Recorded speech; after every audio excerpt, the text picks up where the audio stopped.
ಬರಗಾಲ 10 ಸಾಲುಗಳ ಪ್ರಬಂಧ.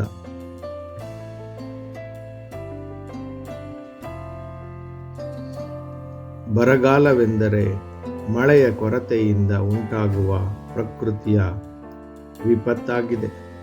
ಬರಗಾಲ ಬಂದಾಗ ನದಿಗಳು, ಕೆರೆಗಳು ಹಾಗೂ ಭೂಗರ್ಭ ಜಲಮಟ್ಟ ಕಡಿಮೆಯಾಗುತ್ತದೆ.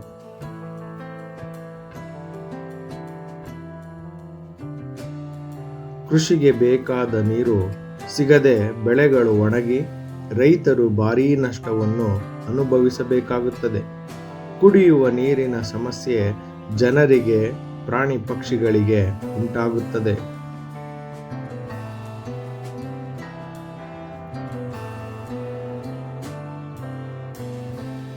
ಬರಗಾಲದಿಂದಾಗಿ ಆಹಾರದ ಕೊರತೆ ಉಂಟಾಗಿ ಬೆಲೆಗಳು ಏರುತ್ತವೆ.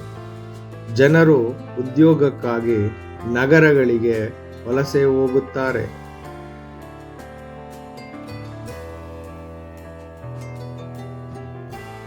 ಅರಣ್ಯನಾಶ ಮತ್ತು ಅತಿಯಾದ ನೀರಿನ ಬಳಕೆ ಬರಗಾಲಕ್ಕೆ ಮುಖ್ಯ ಕಾರಣಗಳಾಗಿವೆ. ಬರಗಾಲದಿಂದಾಗಿ ಪರಿಸರದ ಸಮತೋಲನ ಹದಗೆಡುತ್ತದೆ.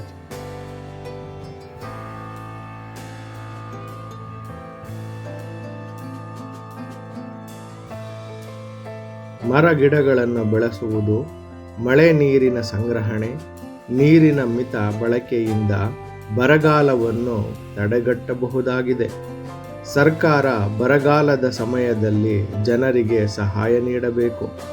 ಬರಗಾಲವನ್ನು ಎದುರಿಸಲು ಎಲ್ಲರೂ ಒಟ್ಟಾಗಿ ಪ್ರಯತ್ನಿಸಬೇಕು.